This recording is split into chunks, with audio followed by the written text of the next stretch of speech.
Kedves közönségünk, tisztelt vendégeink!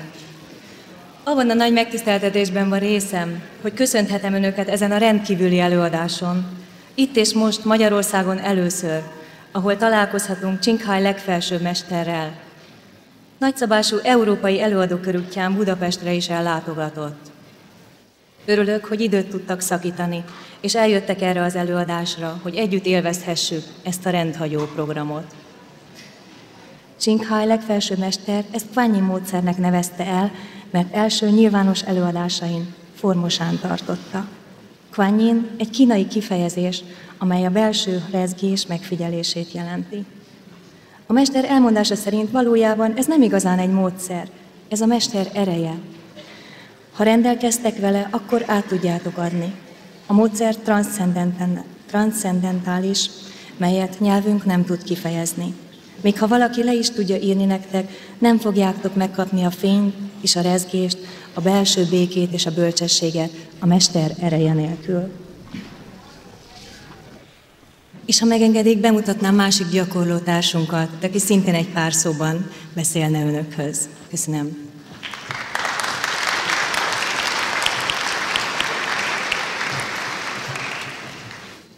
Üdvözlöm Önöket! Akik ismernek engem, talán csodálkoznak egy kicsit, hogy itt vagyok. Mit keres egy mélyen hívő, keresztény ember egy ilyen helyen? Talán vallást akar váltani? Az ember így váltogatja a vallását, mint a ruháját, egyik nap ezt viselem, másik nap másikat. Nem vallást váltani jöttem ide. Csak kerestem valamit, ami a segítségem lesz abban, hogy megvalósítsam mindazt, amit az Istentől kaptam. Azt a tanácsot adta az Isten, hogy vizsgáld meg a gyümölcsöket, és akkor el tudod dönteni, hogy ez az ember tényleg tőlem van-e, vagy nem. Hát én is megvizsgáltam a gyümölcseit. És tudod, azt gondoltam, igen, ezeket szeretném én is teremni. Csak kellene nekem ehhez valami segítség. Hiába van bennem ez az erő, valahogy minden felfordul körülöttem. Nem tudok rendet tenni. És millió kérdésem volt. És nem értettem, hogy az emberek az Isten nevében miért gyűlölködnek, miért indítanak szent háborúkat. Én csak az Istenhez imádkozom, emberekhez nem. De azon az estén, amikor elolvastam ezt a könyvet, lecsuktam a szememet is, és azt mondom, taníts engem, kérlek, taníts engem. És érdekes volt, hogy kezdődött ez a tanulás. Amikor lekapcsoltam a villanyt, azt gondoltam, most megint jön egy éjszaka, amin nem fogok aludni. Sok-sok éjszaka után. Már hónapok óta nem volt egy békés éjszakám, és azt gondoltam, most se lesz. De akkor valami dallam, valami lágy hang felemelt. Olyan volt, mint a dúdolnának nekem. Tudom, egy kicsit gyerekesen hangzik, de mégis így volt. És aludtam. 3 napig aludtam. És a 3 nap után fölébredve elindult valami az életembe, valami új. Így kezdődött, pihenéssel. És aztán napról napra kezdett tisztulni, itt és itt.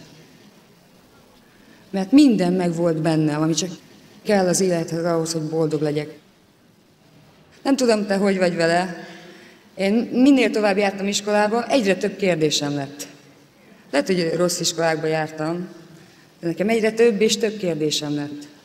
Lehet, hogy neked is vannak ma itt kérdéseid, de ismerek valakit, akinek nagyszerű válaszai vannak. És ő egy új professzor itt az élet tanszéken, és van mit tanulnunk tőle. Az elmúlt 7 hónapban nagyon sok minden változott az életemben. Elhinni még nem tudom, de köszönöm. Neki, Csinkhaj mesternek és az Istennek, hogy megismerhettem őt. Köszönöm.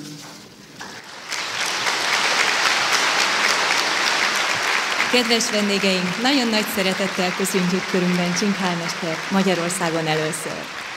Kérem, szerető tapsukkal fogadják.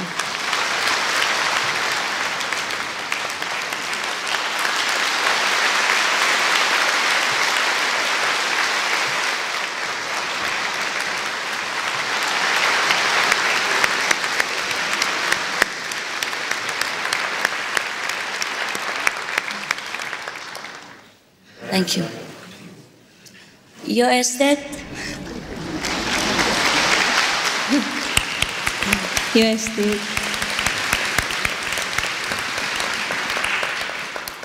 Good Hungarian? Jó volt a magyarom? Magyarságom? Yeah. Igen.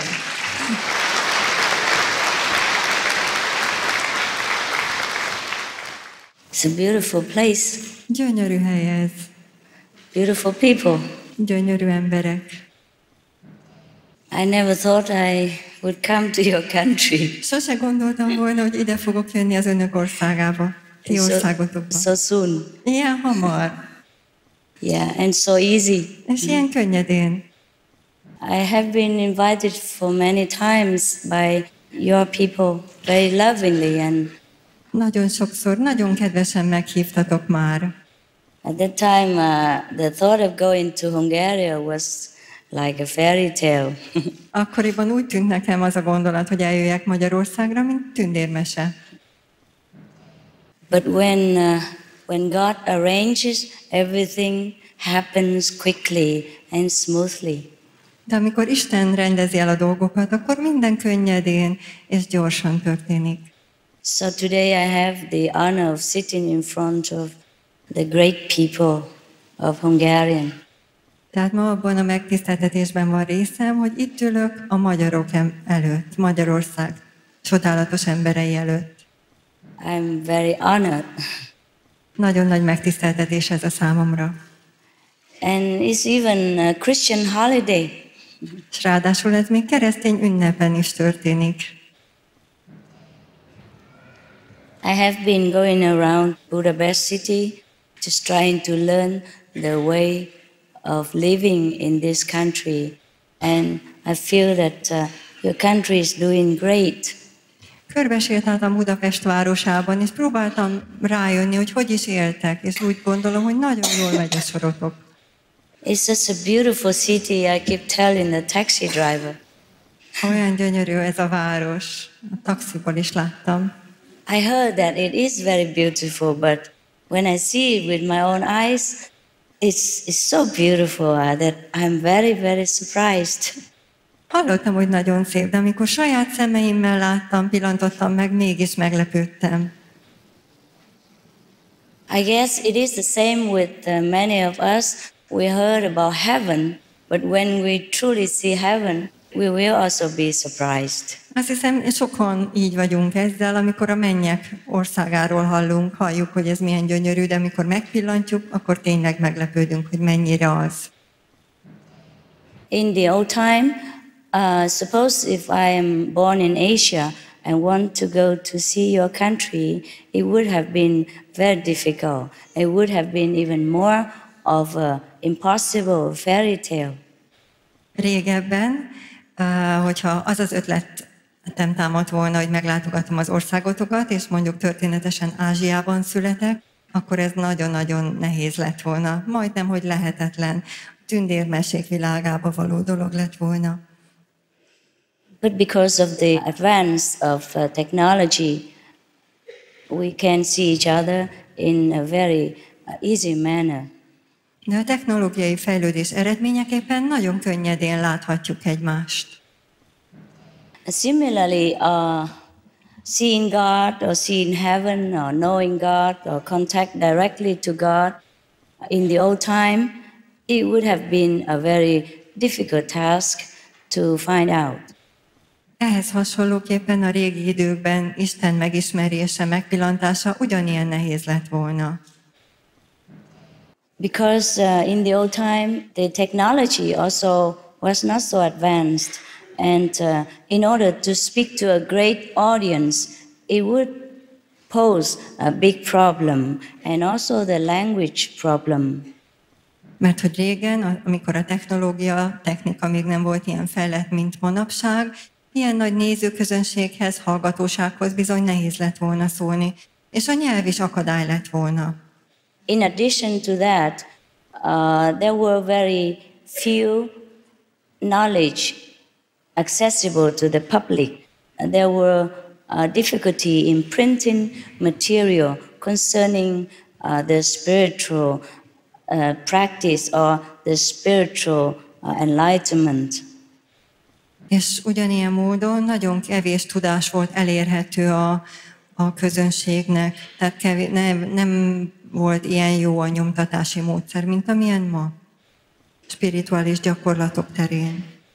So most of the knowledge concerning heaven or concerning our true self, concerning God, is very remote to most of the people on this planet. És pont ennek következményeképpen Istenről, a mennyről és igazi énünkről való tudás, az távoli, majd hogy nem elérhetetlen a bolygónkon élő emberek többsége számára.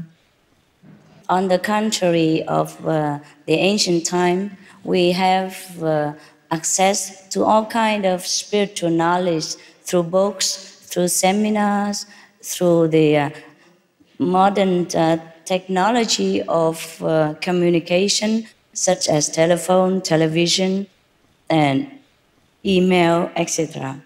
Ma már a régi időkkel ellentétben nagyon könnyen elérhetőek a spirituális tudások könyveken, telefonon, e-mailen, a televízión keresztül. So we have more and more people who is familiar with this kind of science. Egyre több ember ismeri ezt a fajta tudományt. And to reach the mass about spiritual issue is much more simple, much easier. Sokkal könnyebb ezért föllebenteni a fájtlat a spirituális mítoszról. Due to God's grace, the spiritual atmosphere, the spiritual blessing has been bestowed upon our planet, and we have become more and more advanced in all kind of aspects of life, and our life has become more and more comfortable, more and more elevated. Isten kegyelme folytán a bolygónkra a spirituális áldás, tudás áldása lett bízva, és ezért az életünk egyre könnyebb és egyre kényelmesebb lett. So we have the opportunity to come here and share with you what we know in our study. Ezért eljöttünk ide, hogy megosztuk veletek azt, amire tanulmányaink során jutottunk, spirituális tanulmányaink során jutottunk.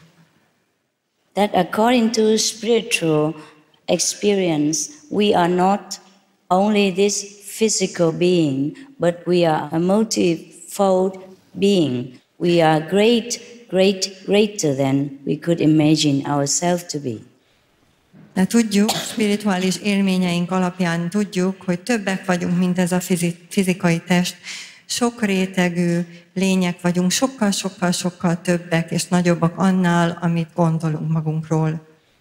The deeper we go into the mysterious universal atmosphere, the more we can find out about ourselves.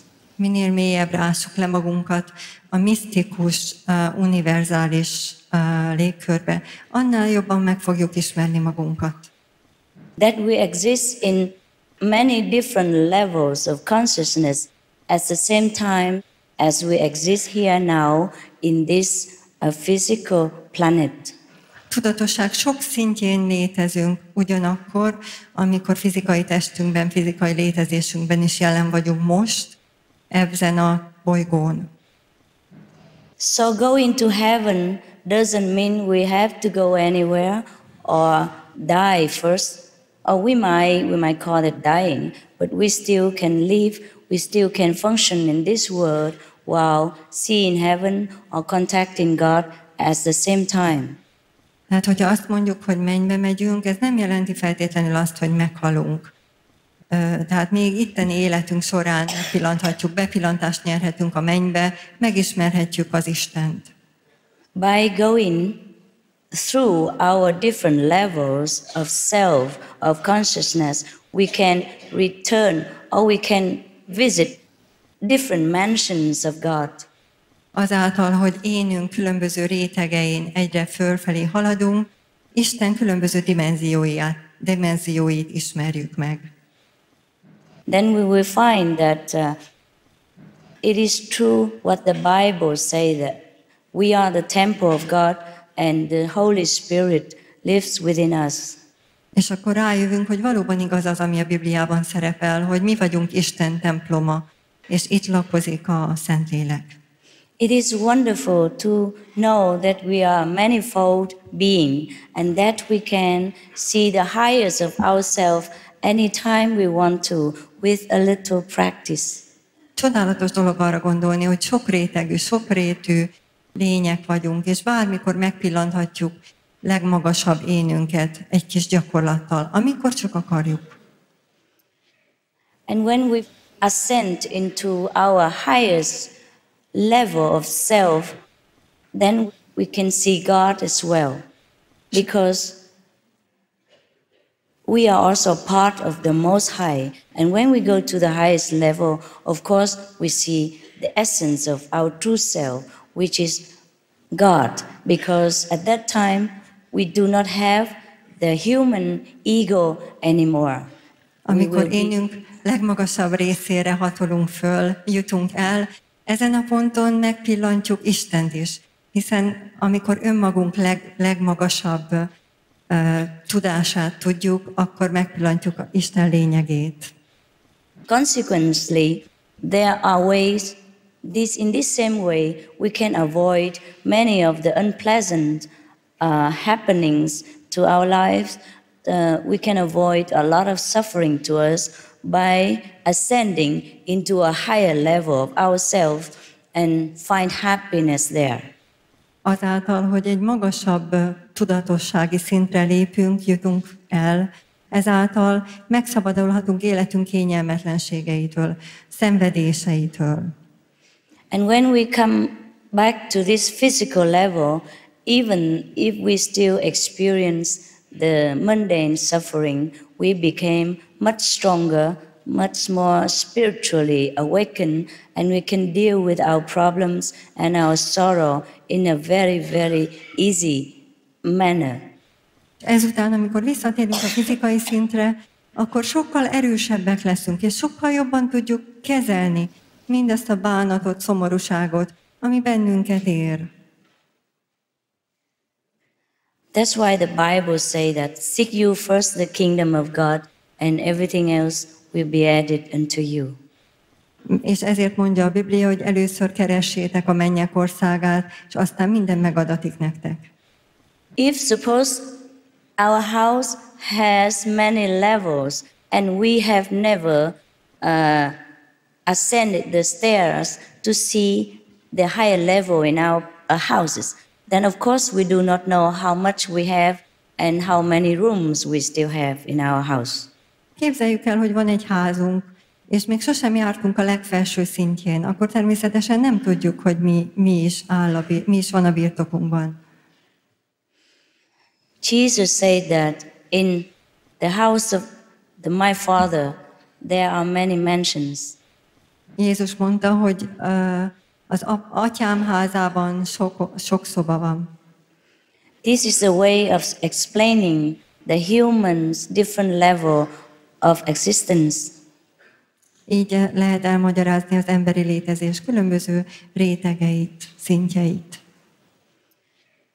If we now and again go in higher up into a higher level of intelligence, then when we come back to this physical world, we are more able, become wiser and become happier. Therefore, we become a different being. We can feel as if we are living in heaven while discharging our duty on this physical planet. Amikor a tudatosság magasabb szintjére jutunk el időnként, akkor visszatérve a fizikai szintre boldogabbak leszünk, és bölcsebbek, és könnyebben tudjuk kezelni a fizikai élet kihívásait. Most of the suffering, most of the burdens come from our lack of understanding about the higher part of ourselves, the parts that are in direct contact with God. A legtöbb szenvedés és a legtöbb teher, amit hordozunk, abból fakad, hogy nem ismerjük felsőbb önmagunkat. And if we know the way to contact these higher parts of ourselves, then we can contact God. Hogyha ismerjük azokat a módokat, utakat, ahogy a felsőbb énünkhöz eljuthatunk, akkor megismerhetjük Istent is. There are different departments in our absolute beings which houses so many wonders.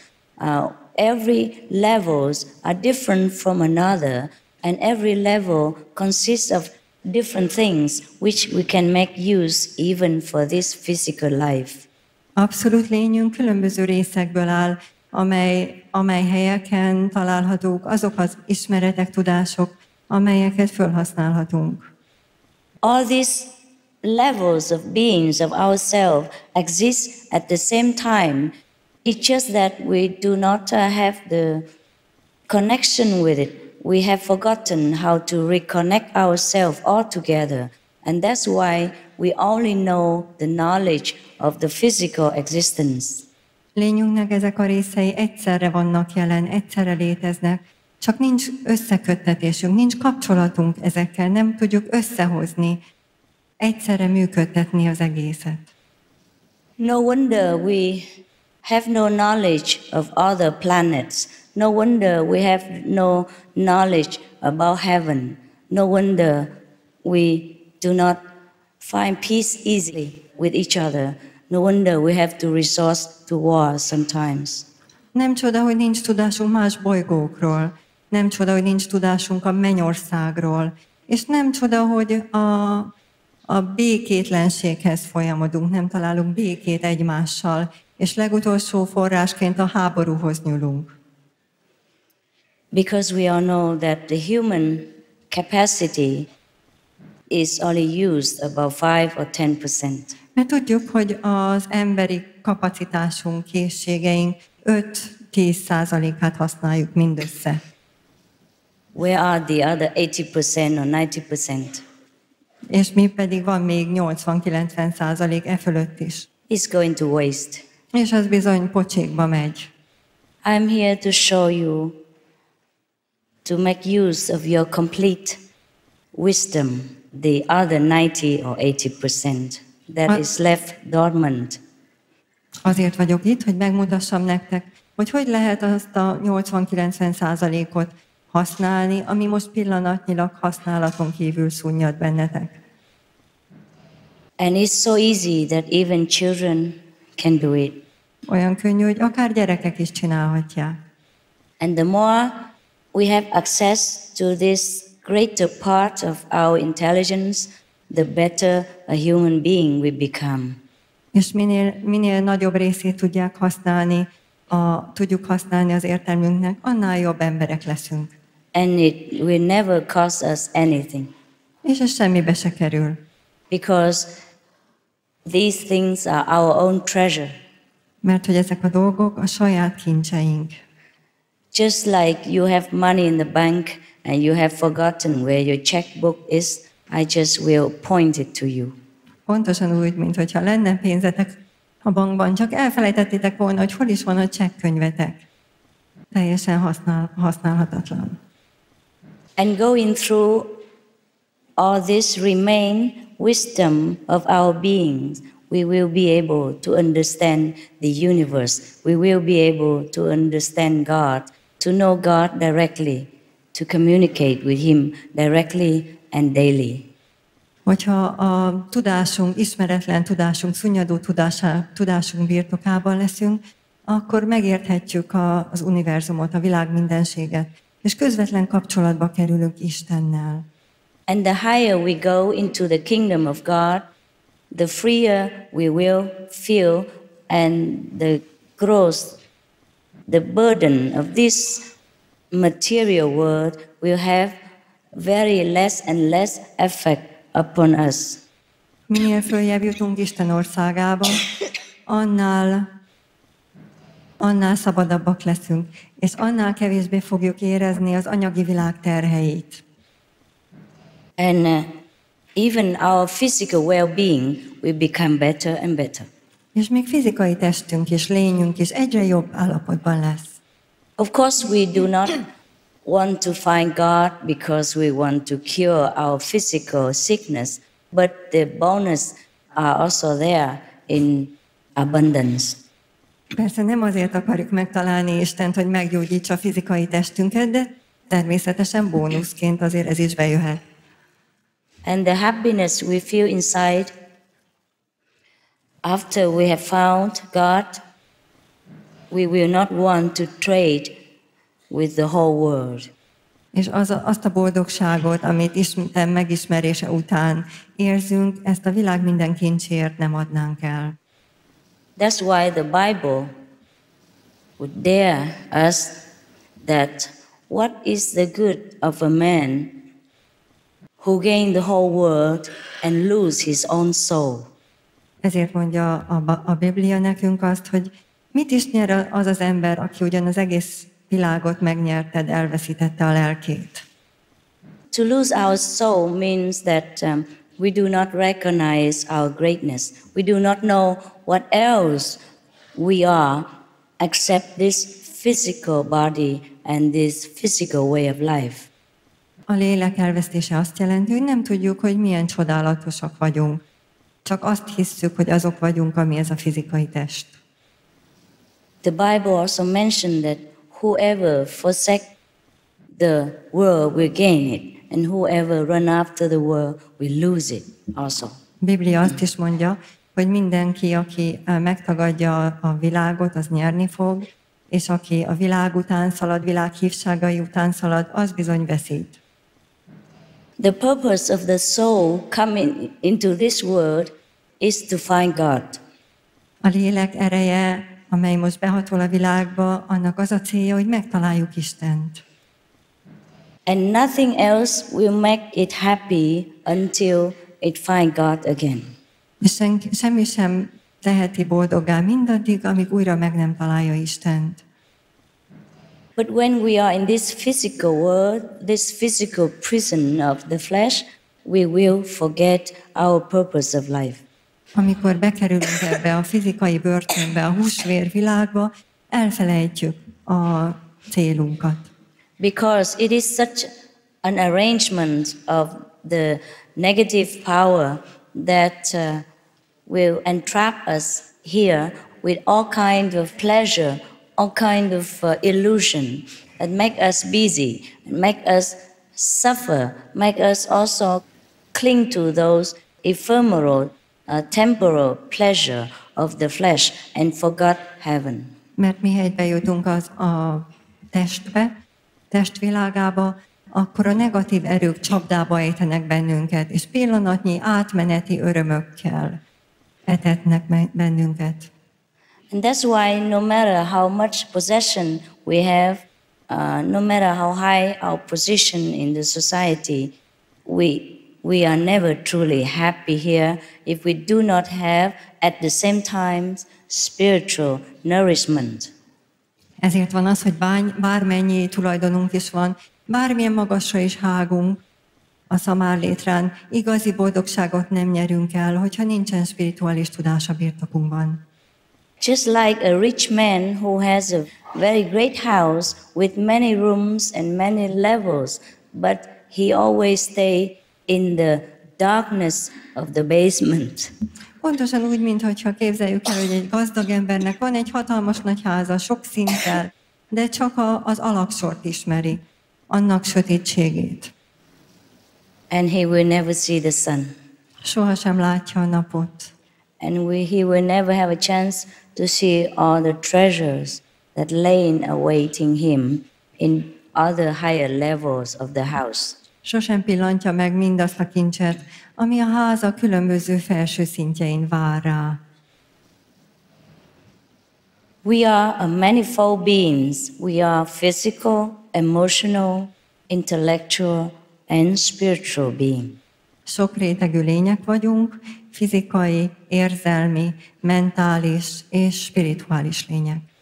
In order to be a complete human being, in order to be a godlike being, as God has made us in His own image, we have to know our real self, our complete self. Ahhoz, hogy igazán isteni isteni részünket megismerhessük, ahhoz igazán tudnunk kell, hogy kik is vagyunk. Because lacking any part of ourselves will never make us happy. We will always feel that there is something missing and we do not know what. Hiszen egyik részünk sem tehet boldoggá önmagában. Mindig azt fogjuk érezni, hogy valami hiányzik, és nem fogjuk tudni, hogy mi is az. In order to go straight to the highest heaven after we leave this physical body, we should know the heaven now while living. Ahhoz, hogy amikor kilépünk ebből a földből, egyenesen a legmagasabb mennybe léphessünk be, ahhoz bizony most itt ismernünk kell a mennyet. We can visit heaven during our free time and then return to this physical body to fulfill our existence. Meglátogathatjuk a mennyek országát szabadidőnkben, majd visszatérhetünk a fizikai testünkbe, és végezhetjük mindennapi dolgainkat. Then we will know that we are not the physical body, we are truly God's children. És akkor tudni fogjuk, hogy nem csak a fizikai testünk vagyunk, hanem valóban Isten gyermekei vagyunk. It's not because we know that. It's just the feeling inside. It's the merging together with the universal power, with the universal oneness that we will become a different being, a true being, a heavenly being on this planet. Akkor leszünk valóban igazi mennyeid ezen a bolygón, hogyha nem csak tudásunk van erről, hanem érezzük a saját belsőnkben, érezzük az egyéválást a mindennel. And then we have nothing else but joy and happiness, even while living in this world. Akkor pedig semmi másban nem lesz részünk, mint örömben és boldogságban, még akkor is, amikor ezen a földön élünk. With such bliss, such ecstasy, such security and sureness, Jesus has walked this planet and had declared that I and my Father are one. Olyan nagy biztonsággal és örömmel tölt el annak a tudása, hogy Jézus ezen a bolygón járt, és kijelentette, én és Atyám egyek vagyunk. We can declare like that too when we reach his level of understanding. Mi is kijelenthetjük ezt, amikor elértük megértése szintjét. But we will declare it probably quietly to ourselves. Valószínűleg csak magunknak csendben fogjuk ezt kijelenteni. Or only to our brothers and sisters. Csak a testvéreinknek. A spiritual awakened person have not always the enthusiasm to share his heavenly experiences with the world at large. A spirituálisan ébredt lény nem mindig érzi szükségét annak, hogy megossza a világgal spirituális élményeit a mennyek országáról. Therefore, we have many quiet saints living among us in the modern time, and we do not know. Ezért van az, hogy a modern korban sok csendben élő szent él közöttünk, és nem is tudunk róluk. Jesus also was not eager to share his experience with other people, but he was appointed. He has to obey the will of the Father. Jézus sem igazán akarta megosztani élményeit az emberekkel mindaddig, amíg erre nem lett kijelölve, amíg Atya, az Isten ki nem jelölte erre. Otherwise, it is better for most of the spiritual practitioners to keep quiet about their affair with God. Mindaddig azonban a legtöbb spirituális gyakorlattal élő ember számára az a jobb, hogyha csendben van, megőrzi magában spirituális élményeit, Istennel való kapcsolatát. For many of our brothers and sisters in this planet will not understand fully what the Lord wants to teach them. Nagyon sok testvérünk nem érti pontosan, hogy Isten mit is, az Úr mit is akar tanítani nekünk. In our group, we also advise our brothers and sisters to keep quiet about their sainthood. Csoportunkban azt tanácsoljuk a testvéreinknek, hogy ők is őrizzék meg maguknak. Maradjanak csendben, ne beszéljenek a szentségükről másoknak. Thus, there are many who sit among you right now who have seen the light, who have heard the teaching of God directly, but when you look at them, you do not know the difference. Sokan ülnek közületek olyanok, akik közvetlenül látták Isten fényét, és kaptak tőlük közvetlen tanítást. De ha rájuk pillantatok, semmit nem láttok ebből. But we can measure somehow a little bit their level of closeness to God by their outer happiness, by their outward dedication to the great cause of happiness of mankind. De valamennyire következtethettek abból, hogyha rájuk pillantotok, és látjátok, hogy milyen boldogságban élnek, milyen közvetlen kapcsolatuk van a boldogsággal. Every one of us can be a saint, and every one of us can also refuse to be a saint. Mindannyian lehetünk szentek, és mindannyian visszautasíthatjuk azt, hogy szentek legyünk. The reason why we refuse to be a saint, we refuse to know God directly, because we are playing different role and we have not finished with our role yet. Azért az oka annak, hogy esetleg visszautasítjuk azt, hogy szentek legyünk, az az, hogy különböző szerepeket játszunk, és még ezekkel nem végeztünk. Therefore, to us, the spiritual blessed soul, we have no discrimination, because we know they are all God's children. We are all same level. We are all same children of God. Ezért van az, hogy nem teszünk megkülönböztetést azok között, akik elfogadják a hívást, és azok között, akik visszautasítják, mert tudjuk, hogy mindenki egyaránt Isten gyermeke. Mi mindannyian egy szinten vagyunk. It is not that you don't know God. You do know. It's just that you forgot how to look for Him. You forgot where to look. Nem arról van szó, hogy nem ismeritek Istent. Istenit ismeritek. Csak elfelejtettétek, nem tudjátok, hogy hova nézzetek, merre figyeljetek, és mi utat mutatunk nektek. To know God is easy. To keep in touch with God is a little bit less easy. Ismerni Isten könnyű, de megtartani, megőrizni a kapcsolatot vele, az egy kicsit kevésbé könnyű. Because we must do it every day. Mert ezt minden nap meg kell csinálnunk. Because there's so many mentions in the house of the Lord that we have to keep going up in order to know them all. Isten házában annyi szóba van, hogy folyamatosan fölfelé kell haladnunk, hogy mindent megismerjük. Also, in order to represent God, we should be God-like a walking God on this planet. On that part, maybe a little less easy. És ahhoz, hogy Istent valóban képviselhessük itt a Földön, sétáló istenek legyünk, az bizony egy kicsit kevésbé könnyű.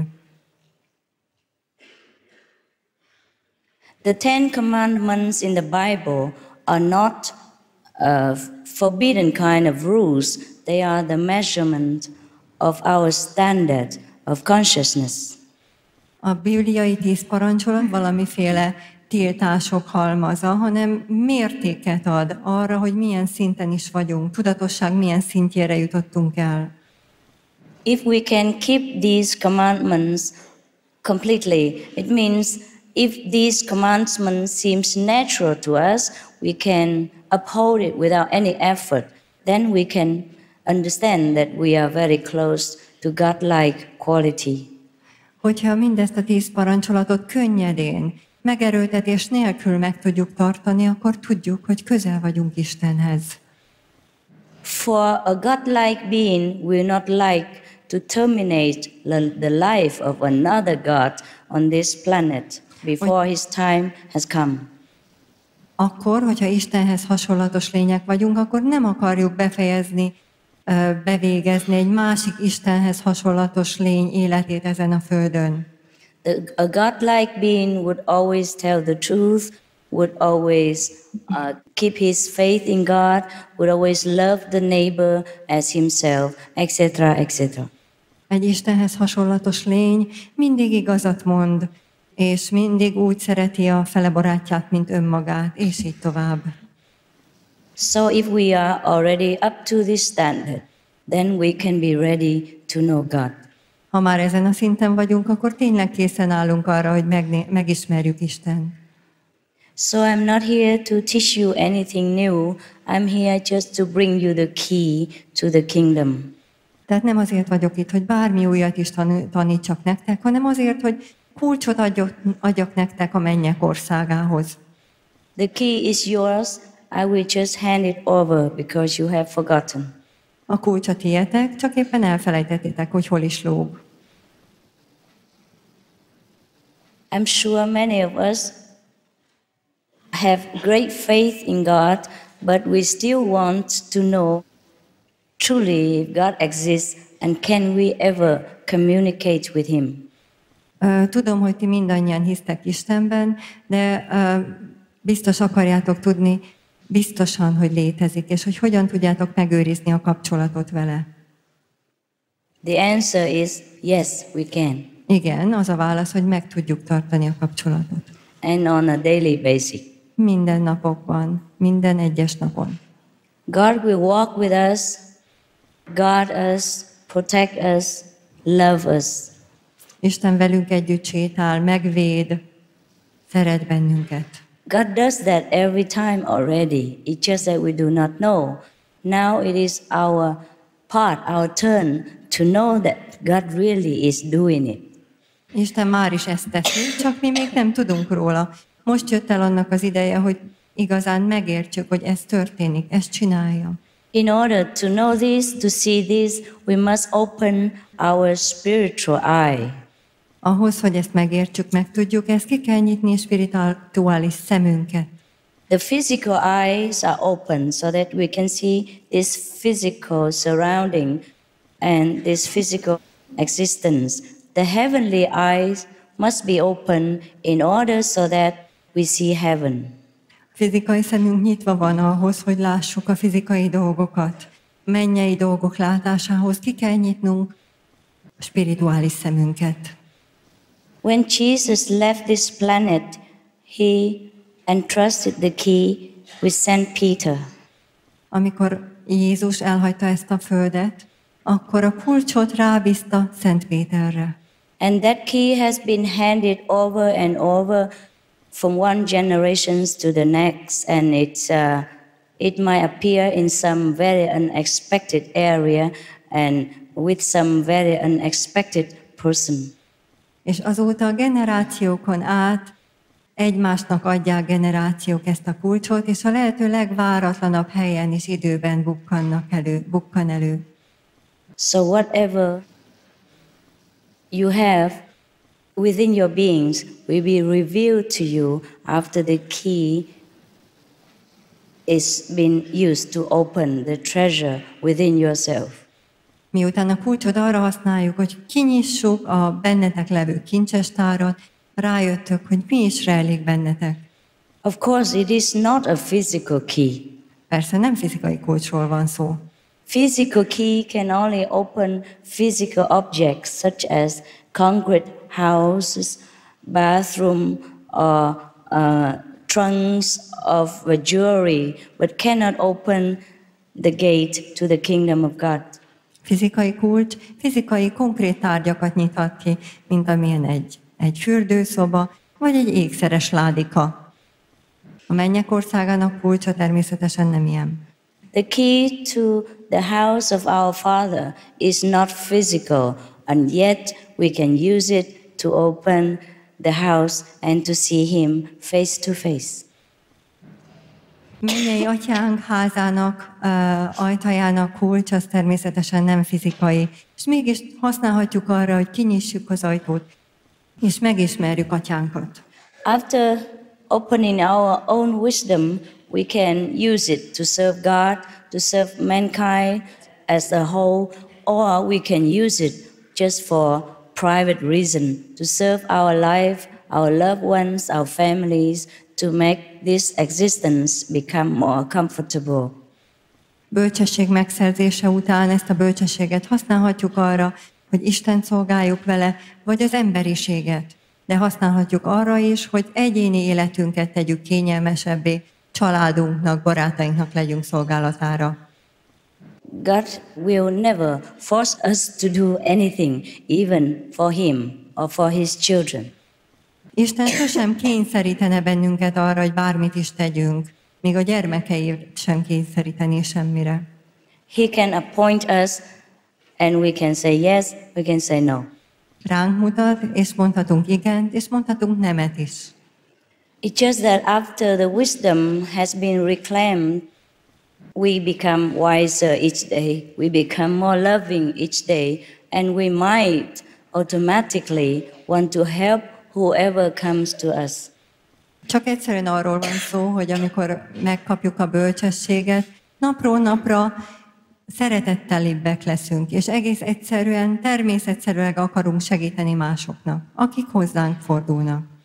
We will feel the pain of others as our own, and we will want to bring happiness to everyone that we are in contact with. Egész egyszerűen mások fájdalmát sajátunként fogjuk megélni, és boldogságot akarunk hozni másoknak is. And in the same spirit, we have come here to serve you and to share with you the good news. Ebben a szellemben eljöttünk hozzátok, hogy megosszuk veletek a jó hírt. And this is all unconditional. We do not expect or ask or ever think of anything in return. És mindez feltétel nélküli. Semmit nem várunk el, hogy bármit is tegyetek, adjatok ezután. Ezért. All you will do is just knowing yourself in your quiet spare time every day, meaning knowing God all by yourself and enjoy yourself with God all alone in your privacy. Csak az van, hogy ezután önmagatokban, saját privát területeken, magánéletetekben ismerjétek, tudjátok Istent nap után.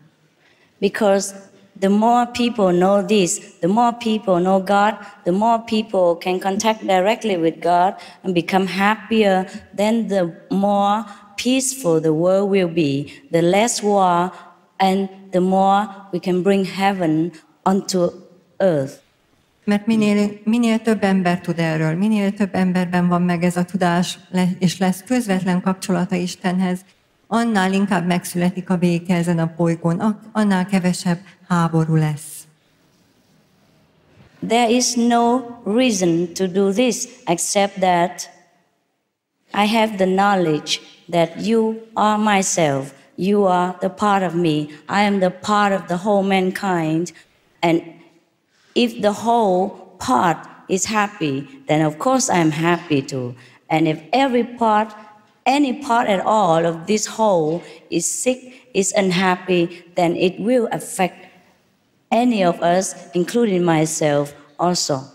Mindennek akkor van értelme, hogyha birtokomban van az a tudás, hogy én a részed vagyok, és te is részem vagy.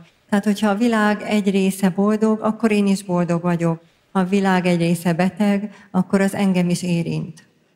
We see the interdependence between all beings, including animals and plants, after we become enlightened, after we know God intimately. Miután megvilágosodunk, és Istent bizalmas módon megismerjük, azután meglátjuk, hogy a dolgok hogy függnek össze a nagy világ mindenségben, az állatok, bolygók és minden. In the end, we will see nothing but ourselves existing everywhere in each and every being, in each and every particle of the universe. Végül is semmi más nem látunk a világ mindenségben, mint önmagunkat, amint különböző formában, különböző részecskékben létezünk. And that's how we can come to love our neighbors as ourselves, because we know this is us. És pontosan ezért van, hogy úgy szeretjük fele barátainkat, mint ahogy szeretjük önmagunkat, hiszen tudjuk, hogy ők és mi egyek vagyunk.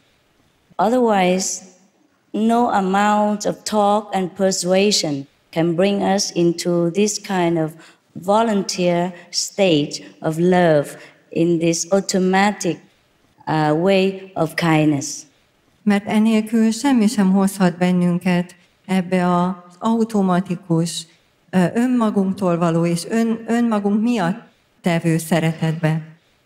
It's just like someone who has lacked the sight, cannot see his feet or other part of the body because he cannot see clearly, but he can feel it only.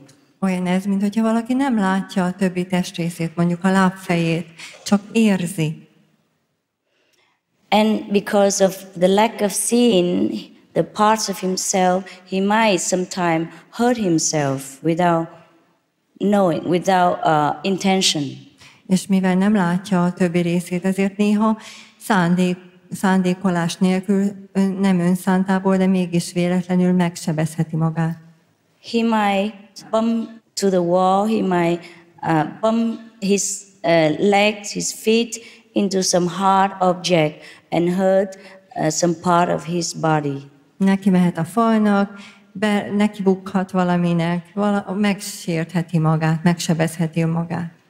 But if his sight is restored, then he will know where to walk correctly. He will know how to protect his body, every part of his body. De mihelyt a látását visszanyeri, akkor már tudni fogja, hogy hogyan tudja megvédeni a teste minden részét. After being enlightened, we know that every being in this planet, including the younger brothers and sisters, animals or plants, so it is impossible for us to hurt any of the part of ourselves. Miután megvilágosodunk, lehetetlen lesz a számunkra, hogy bárkit is megsebezzünk, megbántsunk, állatot, növényt, vagy akár a fiatalabb testvéreinket. And we will not have to talk about peace. Peace will be automatically restored. We do not have to say, we must love our brothers, our neighbors. We will automatically love our neighbors. És ilyenkor automatikusan szeretni fogjuk a fele barátainkat, nem kell nekünk azt mondani, hogy szeressük őket, hiszen ez az érzés már bennünk lesz. Only when we know completely how great we are ourselves can we recognize the greatness in other beings.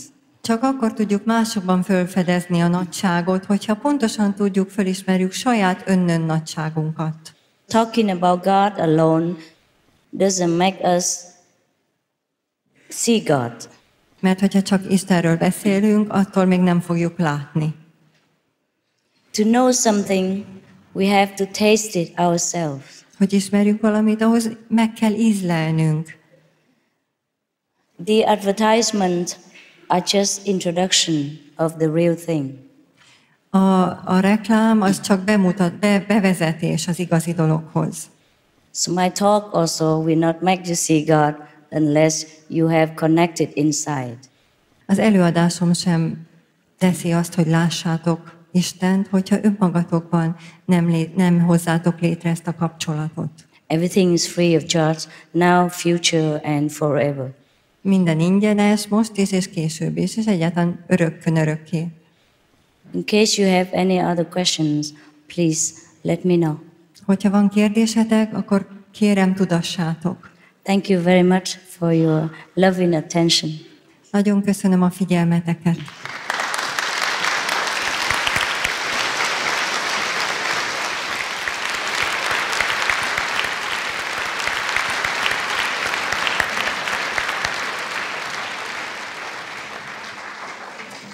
Megvilágosodás, megértés, megvilágosodás, áldás, kegyelem.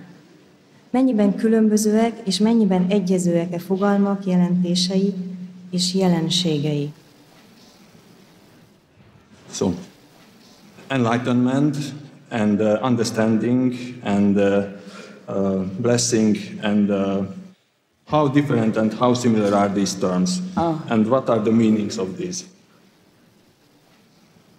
Enlightenment will bring understanding and blessing.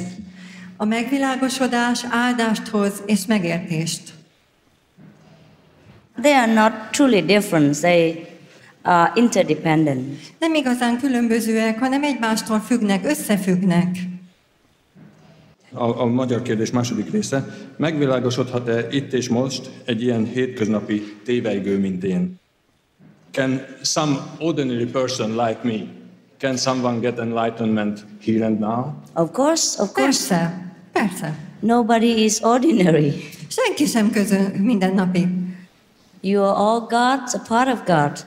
Ti mindannyian Isten vagytok, Isten részei. You are the beloved children of the universe. Ti vagytok a világ mindenség szeretett gyermekei. You have just forgotten. I'm here to remind you. Csak éppen elfeledkeztetek erről, és azért vagyunk itt, hogy emlékeztessünk benneteket. A vegetáriánussá válás azért fontos, hogy erősítse az érzést, hogy valami megváltozott? Ez a kérdés. Why is vegetarianism important? Do we feel that something changed? It is important to develop our love, our godlike love. Fontos kifejleszteni istenszerű szeretetünket. Szeretném tudni, hogy ez a módszer mennyiben fog segíteni ebben a nehéz helyzetben, hogy átalakítsuk életünket, és ne legyen háború. I'd like to know how much this method will help me help us in this difficult situation to stop the war and make peace. The positive energy will overcome the negative energy. A pozitív energia legyőzi a negatív energiát. And the result will be known to you inside. És az eredményt önmagatokban fogjátok megismerni. And thank you for asking such a compassionate question. Köszönöm, hogy ilyen együttérző kérdést tettél föl. You know that the positive thoughts always have a positive influence, even invisibly. Tudjátok, hogy a pozitív gondolatnak mindig pozitív hatása van, ha a láthatatlan területen is. Just like when we love somebody, that person feel very happy, even though love is not something we can touch or we can prove. Hogyha valakit szeretünk, akkor az illető nagyon jól érzi magát, még akkor is, hogyha a szeretet nem olyasmi, amit meg lehet érinteni. Következő. Igen, tisztelt Csinkhaj mester. Már régen érdeklődéssel fordulok a keleti bölcsességek iránt. Sajnos eddig nem találkoztam olyan magyarázattal, amiket össze tudtam volna egyeztetni eredendőm racionális európai gondolkodásával. Dear Master Chinkhai, I'm looking for various forms of Oriental wisdom for a very long time, but so far I haven't found any which fits to my rational mind. Például nem világos számomra, hogy a megvilágosultság, ha egyszer eléri az ember, örökre megmaradó állapot-e, vagy mindent élethelyzetében újra és újra el kell érni. For example, I don't know if once I reach enlightenment, whether I would have it forever or I would need to reach it again and again. We should do it every day until we completely know God. Igen, minden nap újra és újra el kell érnünk ahhoz, hogy aztán egyszer majd teljesen megismerjük Istent. And it's up to you to continue to know it further or you stop. It's up to you. The more you know, the better, of course. Mai nap csak ízelítőt kaptok, csak egy pici bepillantást nyertek a mennyek országába, és természetesen rajtatok áll, hogy akartok-e tovább menni, vagy megálltok. Yes. Magyarul, te hogyan vélekedsz a reinkarnációról? Van Yes, vagy nincs? it's clearer. What is your opinion about reincarnation? Does it exist or not? It's not an opinion, it's a knowledge that you gain through deeper meditation in the secret law of the universe. Tehát ez nem az én véleményem, ez egyszerűen tudás, amit a meditáció árán szereztem, amellyel a világ mindenség rejtett törvényeibe nyertem bepillantást. Yes, reincarnation does exist, but not always on this planet. Igen, a reinkarnáció létezik, de nem mindig ezen a bolygón.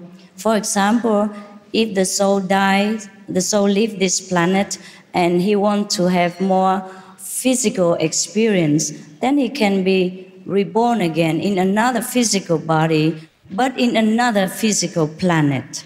Tehát, hogyha egy lélek eltávozik erről a földről, és fizikaibb dolgot akar megtapasztalni, akkor legközelebb még fizikai formában fog újjászületni egy fizikai bolygón, egy másik bolygón.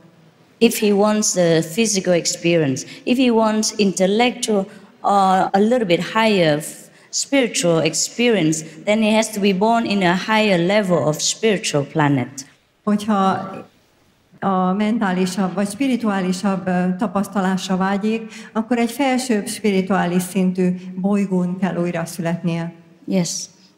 Azt mondják, a mestereknek nincs szükségük beavatásra és mesterre. Ha mester akarsz lenni, csak a saját utadat jár, te magad légy a saját mestered. Mit mond erről a legfőbb mester? People say that masters don't need initiation and another master. If you want to be a master, just walk your own way. Be your own master yourself. What is your opinion about this? Of course, you are all masters. De mindannyian mesterek vagytok természetesen. And we are here to remind you that. És azért vagyunk itt, hogy erre emlékeztessünk benneteket. We are all the same essence. We are equally born in the eyes of the Lord. Mi mindannyian ugyanabból a lényegből valók vagyunk, és ugyanúgy Isten hasonlatosságára születtünk. Just some of us have chosen to forget in order to do some experience in this planet or elsewhere. Csak néhányan erről elfeledkeztünk azért, hogy olyan tapasztalásban legyen részünk, amilyet választottunk ezen a bolygón vagy más bolygón. But when the time comes, somebody will come and remind us to go home. De amikor eljön az ideje, akkor valaki eljön hozzánk, és emlékeztetni fog arra bennünket, hogy térjünk haza. And the reminder is no better, no higher, and no master of anybody. It's just because of the human language. They call somebody who teach you something, teacher or master. But these are just empty names. És aki emlékeztet benneteket, vagy téged, az semmivel sem különb, mint te magad vagy. A mester, ezt csak mi így nevezzük, de ez egy üres forma. Ha rögtön a 10. emelet fényességét tapasztalhatjuk meg, akkor mi szükség az alatta lévő 9 szintre? Biztos, hogy mindenki érett a megtapasztalásra? If we can experience directly the brightness of the 10th level, then what's the need for the 9 levels below? Because we are already at the lower level. So in order to go to the high, we have to go through. Mert hogy az alsóbb szinten vagyunk, és ahhoz, hogy elérkezzünk a legmagasabbhoz, ahhoz végig kell mennünk minden szinten. The lower levels are there for us to experience different corner of the universe. Az alsóbb szintek azért vannak ott, hogy a világ mindenség különböző szegleteit is megtapasztalhassuk. It's just like even though the dark basement is not as beautiful as the penthouse in our house, it is nevertheless necessary. Csak arról van szó, hogy az alaksor nem olyan szép és nem olyan fényes, mint a 10. emeleti luxus lakás, de ugyanúgy szükségünk van rá. It's just the structure of the universe. Egyszerűen csak a világ mindenség ilyen struktúrájú, így épül föl. But if we remain always in a lower level of the structures, then we will not know the complete house and we will feel depressed most of the time. De hogyha nem ismerjük az egész struktúrát, és csak alul maradunk az alaksorban, akkor egész egyszerűen állandóan depresszióban leszünk. Lehangoltak leszünk. Jesus said that I am the light and the way as long as I am in the world. Így Jézus azt mondta, hogy én vagyok a fény, és én vagyok az út mindaddig, amíg a világban élek, földön élek.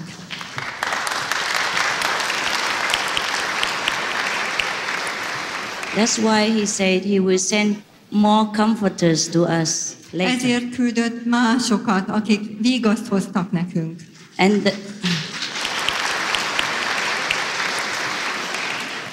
And the comforters must be as good as Jesus, of course, in order to comfort us. És persze azoknak, akiket Végasz úr küldött hozzánk, azoknak is olyan jóknak kell lenniük, mint amilyen Jézus volt. Every generation, God sent a comforter to us in order to lead his children back home. Minden generációban, minden nemzedékben elküldött valakit Isten hozzánk, hogy vígaszt hozzon nekünk, és hogy visszakísérjen bennünket ő hozzá. If it's our destiny, we will recognize that person right away. If it is not, then we do not recognize. Hogyha az a sorsunk, akkor azonnal ráismerünk arra, aki ilyen megváltóként érkezett. Ha nem az a sorsunk, akkor pedig nem fogjuk felismerni. Thank you. The same when Jesus was born as a Savior, at that time people crucified him because many did not recognize him and still waiting for the Messiah. Pont ezért volt az, hogy amikor Jézus megszületett, megváltóként, akkor egyesek keresztre feszítették, mert nem ismerték föl, hogy ki is ő. Anything in human language is not good enough for you. Mert minden, ami emberi nyelven szól, az nem elég jó. Including my speech. És ide beletartozik az én előadásom is. Just an introduction. Csak bevezető. Kedves Csinkhálymester, kérlek beszélj néhány mondatot az egóról, természetesen a sajátodról elsősorban. Mennyire van jelen, ha nem meditálsz, akár éppen most? Mennyire szoros a kötél az ego és az isteni rész közt? Dear Master Chinkhai, please talk about the ego. Yours as well, of course. Yes. How much it is present when you meditate, right now, for example. How strong is the connection between the ego and the godly part? What is the connection between ego and the godly part? The ego and God doesn't connect. Az egónak és Istennek nincs kapcsolata. Ego is the habit of this physical body or the physical brain that we have collected during this existence. Az ego semmi más, mint fizikai szokások halmaza, vagy elménk szokásainak halmaza, amit összegyűjtöttünk életünk során. Ego is the opposite of God. Az ego Isten ellentéte. Ego is what separates us and God. Az ego az, ami elválaszt bennünket Istentől. Ego is the one that makes us feel competitive with our brothers and sisters. Ego is the one that could even cause war and kill brothers and sisters. Az ego az, ami miatt versenyre kelünk testvéreinkkel, az ego az, ami miatt akár háborúba is szállunk testvéreinkkel, akár meg is öljük őket. In the event that we know God completely, the ego will die. Abban a pillanatban, amikor megismerjük Isten teljesen, akkor az énünk, egónk elpusztul. The initiation is the beginning of the death of the ego. A beavatás az ego halálának kezdőpontja. Létezik a világban olyan hely, ahol a negatív energia gerjed, vagy az is bennünk születik, és mintélyent magunkban kell megállítani. Is there a place where negative energy is created, generated, or that is also created within ourselves, and as such we have to stop it ourselves? Yes, we have to stop it ourselves. Igen, önmagunkban kell ezt megállítanunk. We have two sides within us. One is the negative and one is the positive. Két oldalunk van, az egyik a negatív, a másik a pozitív. The positive comes from God. The negative comes from the experience we have in this physical existence. Pozitív rész Istentől származik, a negatív, az pedig ebből a fizikai tapasztalásból, amiben itt részünk van. And whenever we generate a bad thought, negative ideas, or hatred, then we create a kind of negative atmosphere which will affect us as well as the whole planet. It depends on how grave it is. Mindannyiszor, amikor rossz gondolatunk támad, valami rossz, negatív érzésünk támad, olyankor hatással vagyunk a világra. So of course we can train ourselves to have to think loving, kindness and positive as much as possible. Gyakorolni tudjuk azt a tudásunkat, hogy minél szeretettelibb gondolataink, érzéseink legyenek. think of Jesus, for example. What would Jesus do in that, in this, and those situations? And then try to do the same in such a loving way. Gondoljatok Jézusra. Vajon ő mit tenne, mit érezne ilyen vagy olyan, vagy amolyan helyzetben, és aztán próbáljátok meg ti is ugyanolyan szeretettel ilyen. Ti nők Isten legcsodálatosabb teremtményei vagytok. Én 50 éves vagyok, és még mindig nagyon érdeklődök utánatok. Mi módon tudnám sokoldalú érdeklődésemet kordában tartani, hogy az 5 szabálynak megfeleljek? Ez az egy, amit eddig nem sikerült rendezni. Women are the most beautiful creatures. I am 50 years old, and I am still very interested in you. How can I control my interest and keep the 5 precepts? This is the only thing I can. In woman? Yeah. Oh, woman affects all kind of ages. A nők hatása vannak minden életkorú emberre. Love has no limit to a younger one or elder one. A szeretet, szerelem nem korlátozódik fiatalokra vagy öregekre. So why don't you get yourself a beautiful woman instead of trying to waste your energy controlling it? Miért nem szerzel magadnak egy szép nőt, és akkor csak élvezd, ahelyett, hogy megpróbálnád a ellenőrzésed alatt tartani, kontrollálni ezt az energiát, és ezáltal elvesztegeted. Az 5 szabályt betartom, nem ölök, nem hazudok, nem lopok, nem paráználkodok, nem fogyasztok mámolítószereket. Ezek után mi a teendőm, hogy Istenhez közel kerüljek, és érezzem mindig a jelenlétét. I keep the 5 commandments, or precepts. I don't kill, I am a vegetarian myself. I don't lie, don't steal, don't commit adultery, and I don't consume drugs. Yeah. What should I do to be close to God and to feel His presence all the time? Get initiation. Avattasd be magad. Get your wisdom eye open. Szeresd meg a bölcsességet, a bölcsesség szemed nyíljon ki. Everything else come naturally. És aztán majd minden természetesen bekövetkezik. To keep the precepts alone doesn't make you see God. A szabályok egyszerű betartásától még nem fogod látni Istent. To see God, we must open the gate of heaven within us. Ahhoz, hogy meglát Istent, ahhoz a mennyek országájának kapuját önmagadban kell kinyitnod. And if we could not open it ourselves because we have forgotten the key, ask somebody who has the key. És hogyha mi magunk nem tudjuk kinyitni, mert elfelejtettük, hogy hova is tettük a kulcsot, akkor kérjetek meg valakit, akinek van kulcsa ehhez.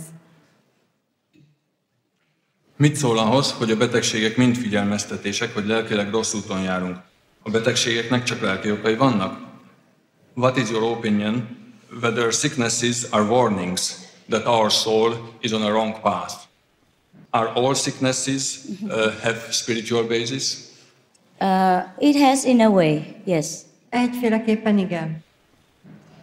It's a reminding that we should return to God.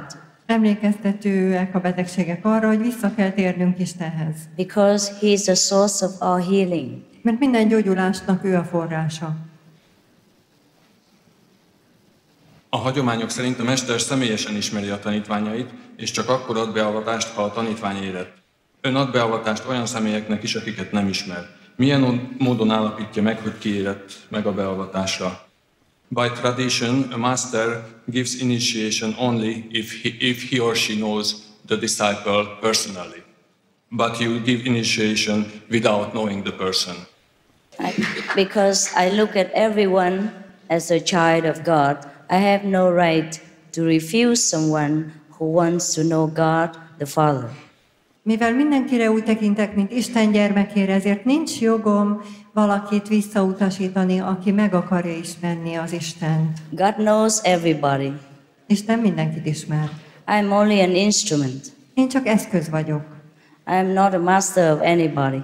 Én nem vagyok senkinek sem a meg. Whatever you call me, sister, brother, younger sister, master, teacher, friend, guys, is equal to me because God alone bestowed glory upon me, not human language. Teljesen mindegy, hogy minek hívtok. Testvérnek, nagymesternek, bárkinek is, mivel csak igazán a kegyet csak Isten tudja nekem adni. And God alone will select whom come back to Him. És Isten az, aki kiválasztja, hogy ki jöjjön vissza hozzá. Yes. Egyes keleti tanítások szerint a szexen keresztül is Istenhez vezet az út. Más tanítások elutasítóak a szexel szemben. Önnek mi a véleménye? Some teachings say that God can be reached through sex. Other teachings are against sex. What is your opinion? Okay.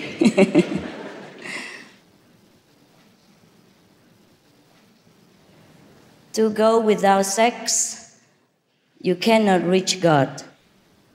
To go through sex, you cannot reach God. Hogyha megtartóztatod magadtól a szexet, akkor nem élheted el Istent. Hogyha a szexen keresztül törekszel hozzá, akkor sem éred el. God doesn't reside in that little local place that for sexual pleasure. Mert Isten nem azon a kis helyen lakozik, ami a szexuális öröm számára van föntartva. So my opinion is, you find God where He truly is. Az a véleményem, hogy Istent valóban ott találod, ahol igazán lakozik.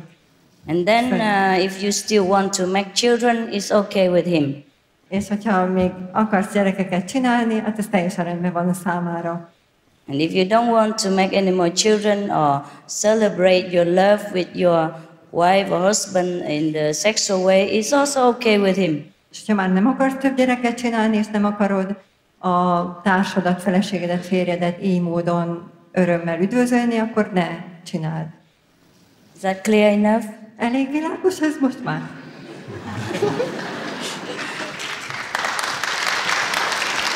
Thank you. Mit jelent az, hogy azonnali megvilágosodás? What does immediate enlightenment mean?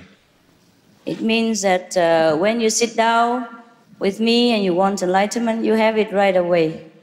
Azt jelenti, hogy ha akarsz megvilágosodást, és ott ülsz velem, akkor azonnal ezt megkapod. Like this. Pont így.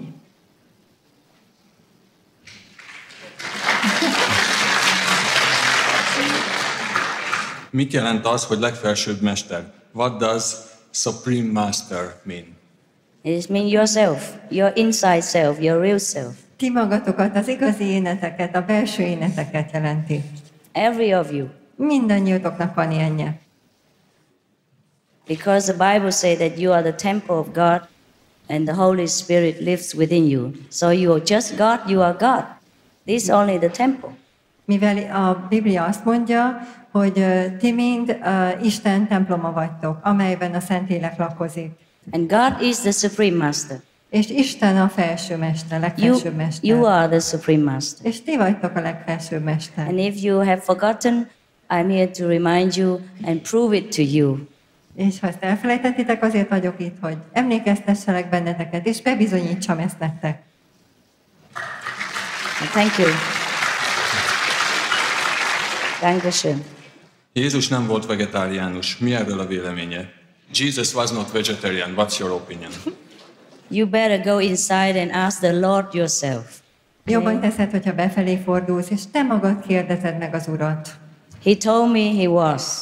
Nekem azt mondta, hogy az volt Jézus. And if you don't believe me, you better go and learn meditation with me, go inside, meet Jesus and talk to him. És hogyha nem hiszel nekem, akkor sokkal jobban teszed, hogyha beavattatod magad, megtanulod a meditációt, és te magad kérdezed meg Jézustól. Hasonlít-e ez a módszer az agykontroll tanfolyamon tanult meditációhoz? A pozitív gondolkodást is mérgezhetik lelki vírusok. Pontosan mik ezek? Is this method similar to the brain control meditation technique? No, Nem. we don't need to control anything. Nem kell semmit ellenőrzés alatt tartani. When God comes, every dark thing disappears. Amikor Isten eljön hozzánk, minden kételj tovaszáll. God is within us already. De Isten már is bennünk van. There was a second part of it. Positive thinking can also be poisoned by spiritual viruses. Well, that's why we have to keep ourselves pure, keep the 10 commandments, eat vegetarian, so that whatever we think will be pure consciousness and not the human ego. Hát ezért kell tisztán tartani magunkat, megtartani a 10 parancsolatot, és vegetáriánusnak lenni, és nem az égóból élni. Gyakorlati tanácsokat kérünk arra vonatkozólag, hogyan nyílik meg a spirituális szemünk, hogyan érjük el a megvilágosodást, mennyit meditáljunk naponta. We are asking practical advice, how to open the spiritual eye, how to reach enlightenment, and how much to meditate every day. Oh, I will show you that later. Yeah. Később majd megmutatom. That's why we need a little time with you to tell you what to do for your daily practice. Then you can do it alone without having to contact me every day. Pont ezért lesz ez az idő velem ezután, hogy elmondhassam, hogy milyen gyakorlati dolgokat kell csinálni naponta, hogy ne kelljen kapcsolatba lépnetek velem. We will show you everything and help you to open your spiritual eye as well. Mindent segítünk, megmutatunk nektek, és segítünk abban is, hogy kinyíljon a spirituális szemetek. Mit kell tennem minden nap ahhoz, hogy Istennel kapcsolatba kerülhessek? Imádkozni? What do I need to do every day to get in contact with God? Do I have to pray? No, Nem. God will come by himself. Isten maga eljön. Praying is only when we don't know God. When God is there, it's a direct blessing. Imádkozni, akkor imádkozunk, mikor Isten nincs ott. Amikor ott van, az közvetlen áldás. Miért beszél Istenről és nem Buddháról? Talán mert nem kereszténynek született? Vagy közelebb áll hozzá Isten, mint például Buddha? Why do you talk about God and not Buddha? Is it because God is closer to you than Buddha? Okay, then I will talk about the Buddha next time. Akkor legközelebb majd Buddháról beszélek. They are both the same. Ugyanarról van szó, We ugyanis. have only one Father, God. Egy atyánk van, csak Isten. Some people call them Buddha, some people call him Allah, some people call him God, some people call him Father, some people call him the Beloved, some people call him the Almighty. It doesn't matter. Van, aki Allahnak nevezi, van, aki Buddhi az Úrnak, az Atyának, teljesen mindegy, hogy hívjuk. We have too many different languages in this world, that's why. Túl sok különböző nyelvünk van ezen a földön, ezért van ez így. Mi van a világegyetemen túl? What is there beyond the universe?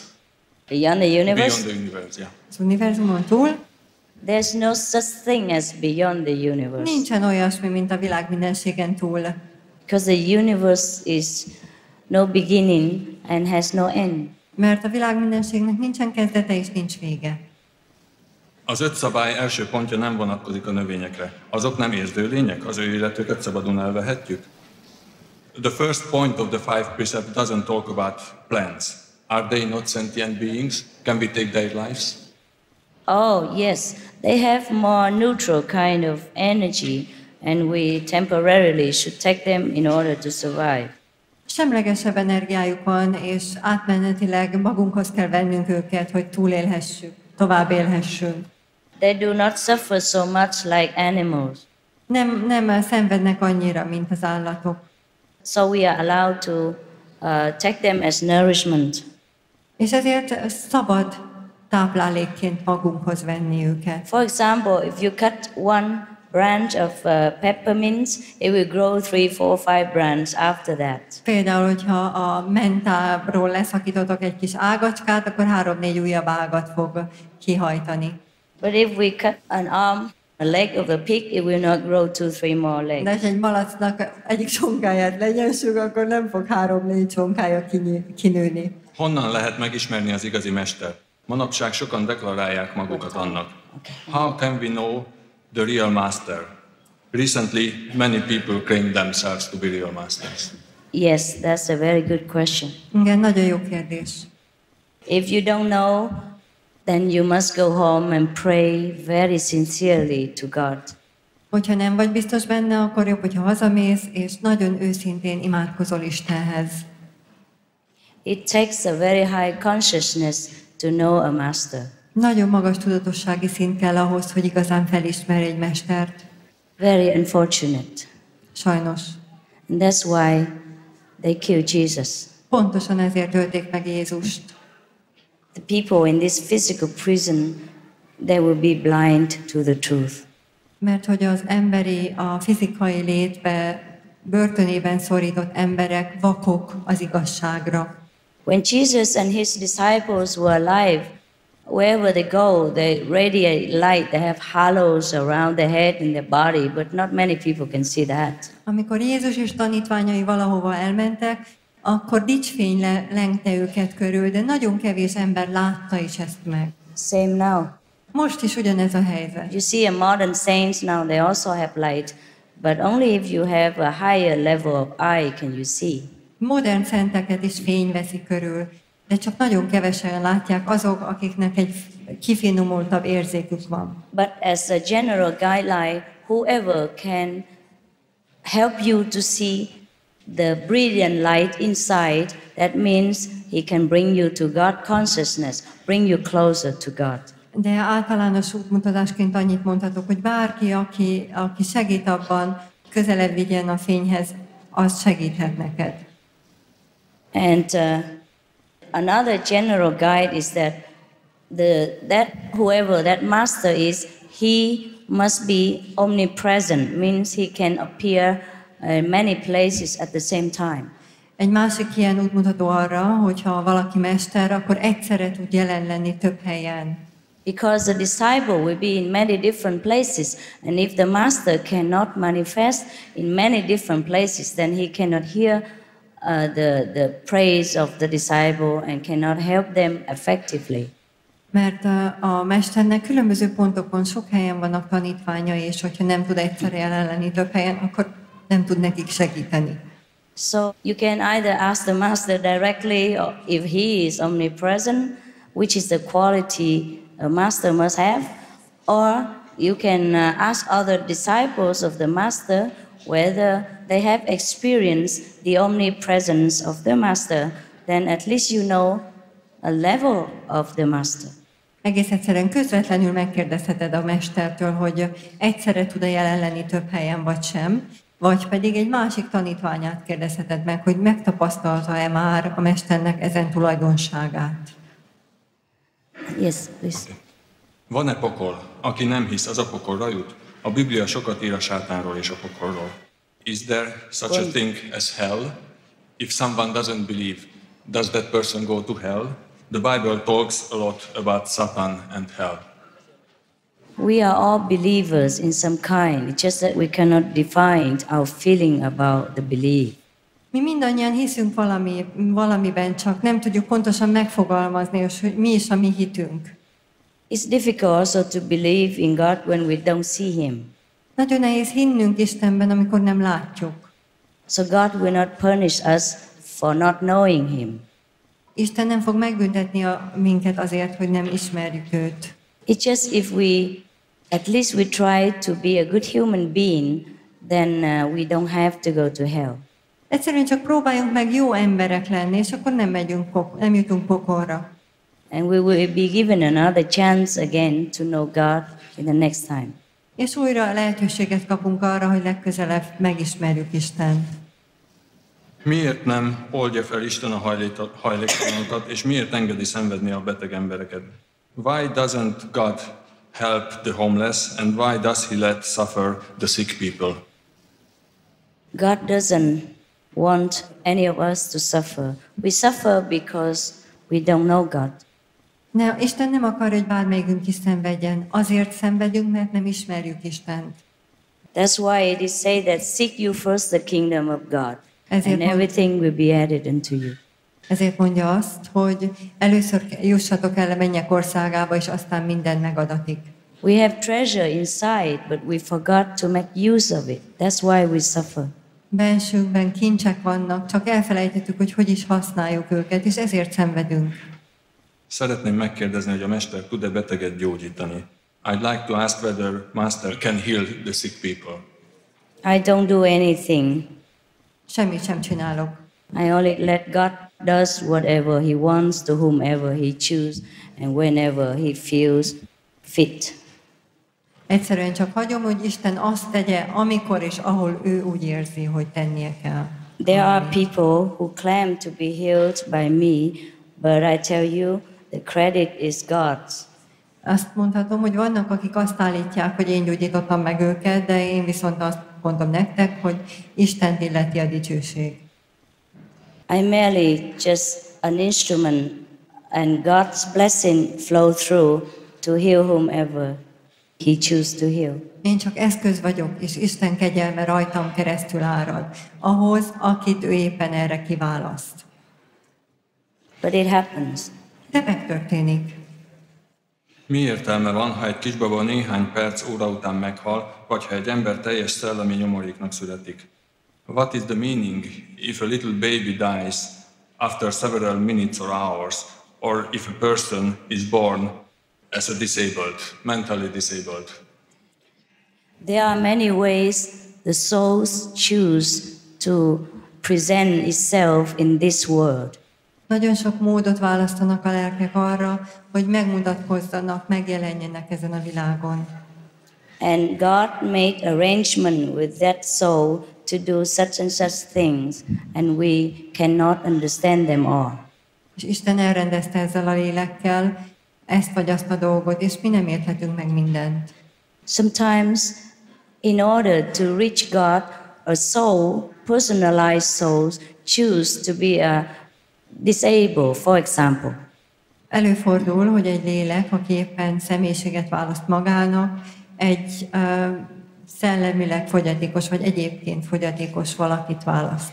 Or sometimes, in order to awaken the love within a parents, a particular parents, the soul choose to be born and die shortly afterward.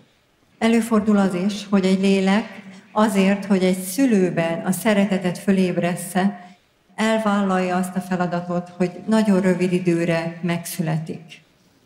God's arrangements are impossible to explain all and to count all with our fingers.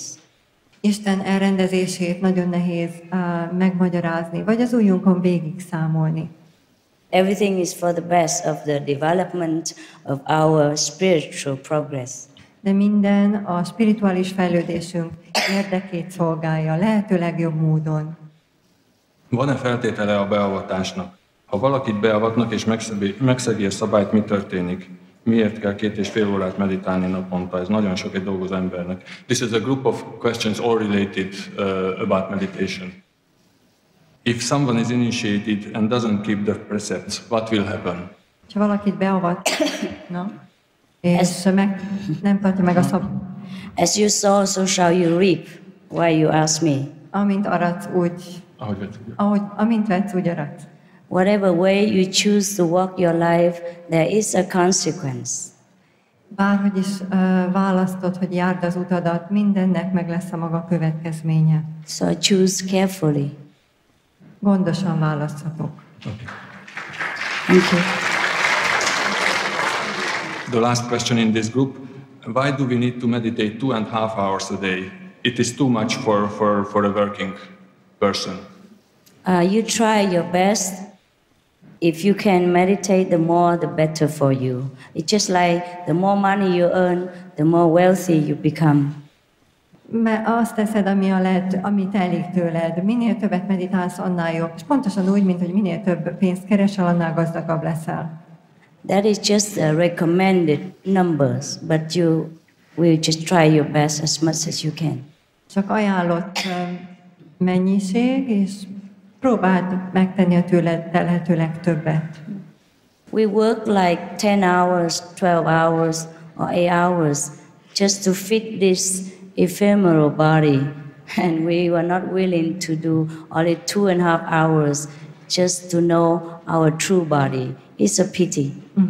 Tehát 10-12 vagy 8 órát dolgozunk csak azért, hogy ezt a mulandó testet öltöztessük és jól lakassuk. És akkor nem vagyunk képesek arra, vagy nem vagyunk készek arra, hogy 2,5 órát töltsünk a spirituális énünk töltekezésével.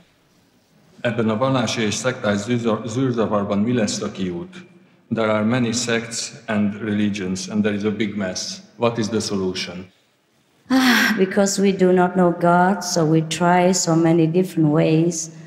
But if we do know God, there's only one way, and we will not need any labels or names or outside rituals anymore.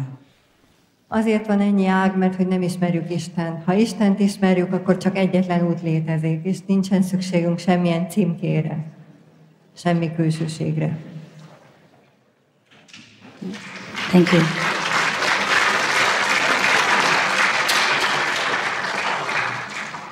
Beteljesednek-e a világ végével kapcsolatos jóslatok, és be fog-e következni az, ami a Bibliában meg van írva? Are the predictions about the end of the world will happen? The end of the world? Yeah. Oh. And will it happen what is said in the Bible? The world will end the minute you die, anyhow. A világ befejeződik abban a pillanatban, amikor meghalunk, különben is. So to each of us, we should worry about our ends of the world. Tehát mi mindannyian a saját világ végénkkel kellene, hogy foglalkozzunk, amiatt kellene aggódnunk.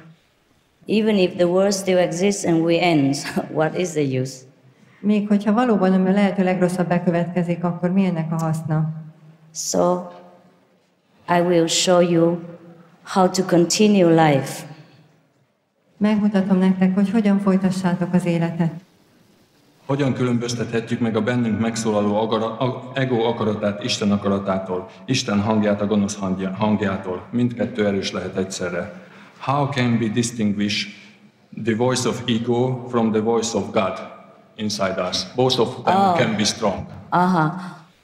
We only know if we truly are pure within ourselves. Azt már is tudjuk, hogy valóban önmagunkban igazán tiszták vagyunk-e. For that reason, you should learn meditate properly.